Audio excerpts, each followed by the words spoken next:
అశనం గరళం ఫణీకలాపో వసనం చర్మ చ వాహనం మహోక్షః మమ దాస్యసి కిం కిమస్తి సింహో తవ పాదాంబుజ భక్తిం ఏవ దేహి. శంభో, నీకు ఆహారం కాలకోట విషం, సర్పము భూషణం, ఏనుగుతోలు నీకు వస్త్రం, ముసలి ఎద్దు నీకు వాహనం. నాకు కావలసిన ఇంకే ఉంది నీ వద్ద? నీ పాదపద్మములందలి నిర్మల భక్తి తప్ప ఆ పదాంబుజమందలి భక్తినే ఇమ్ము.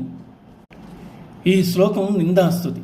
నిందాస్తుతి అనేది దేవుడు ఏమీ చేయటం లేదన్న ఉక్రోషం, అయినా ఏదో ఒకటి చేస్తాడులే అన్న ధీమా. పరమేశ్వరుని తిడుతూనే స్తుతించడం ఒక పోకడ.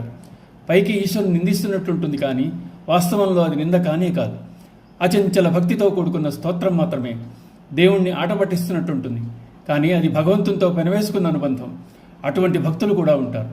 శివుడు నావాడే అన్న ధీమా వారిది, అందుకే వ్యంగ్యం వాడతారు.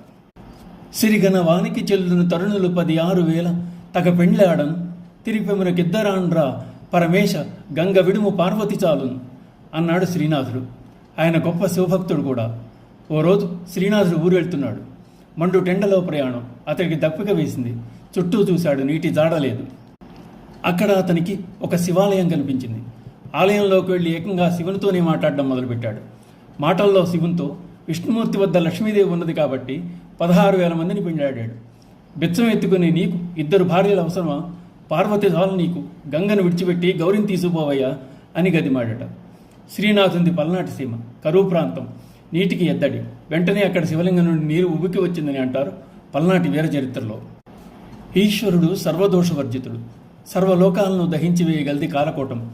అక్కడ దేవతలు ఎందరున్నా ఆ కాలకోటం నుండి వద్యమ్మే విషకేలను ఎవ్వరూ ఆపలేకపోయారు. పరమేశ్వరుడు కాలకోట విషాన్ని మింగాడు. అశనం గరళం అంటే అది కేవలం భక్త రక్షణ కోసమే. మింగే ముందు పార్వతి వంక చూశాడు. అమ్మ అంగీకార సూచకంగా తల ఊపింది.